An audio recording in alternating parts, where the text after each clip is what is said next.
Мен сенің не істеп отырған қазір анау жақтан видеоға түсіріп алдым ғой қазір. Қай жерде оқисың? Өтірік емес екен. Міне. Дендропарк біздің Ақсүйкенттегі.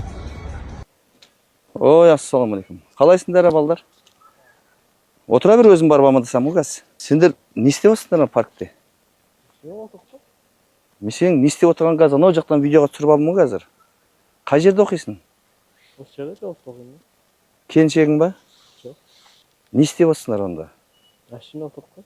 Сен әшейін отырған жоқсың ғой? Әке-шешең киім әперіп жатыр балам. Біз сені өзіміз деп, мұсылман деп бір ауыз айтып жатырмын. Мақұл ма? Біз қыздармен ертең үлгересің. Құда қаласа оқуыңды оқып ал. Сөйтті үйлен, сөйтті келіншегіңмен қыдыр. Дубайға қыдыр. Шарма шейхқа бар, шарма шейх мощный. Сояқта мен Қызыл теңіз шомылып қайттым ғой, мощный екен. Сояққа шомылып қайт. Бірақ мынау ертең зина деген нәрсе ол ауыр күнә балам. Қарындасым, қызым естіп жатсың ба? Ол некелеспей бір-бірінің қолын ұстауда дұрыс емес. Біздің қазір Қазақстанда мектеп оқушыларынан өте қыздар жүкті болып жатыр. Соның бар көшеде бейтаныс адамдармен жеке қалып кеткенім отыр. Түсіндің ба балам? Қойық. Қасындағы балдаға да бір ауыз айтмақ ма? Сенен түсінігі бар деп айтып отырмын. Жақсы ма айналайын? Болды, енді соңғысы болсын ба мынау? Давай. Жақсы айналайын.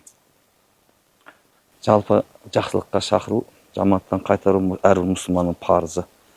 Барлық мұсылман жай түсіндіріп айтса, түсінеді. Біздің балдар соншалықты надан болып кеткен жоқ қой, ешак болып кеткен жоқ қой. Айтса түсінеді. Қазір жай сөзбен айттық.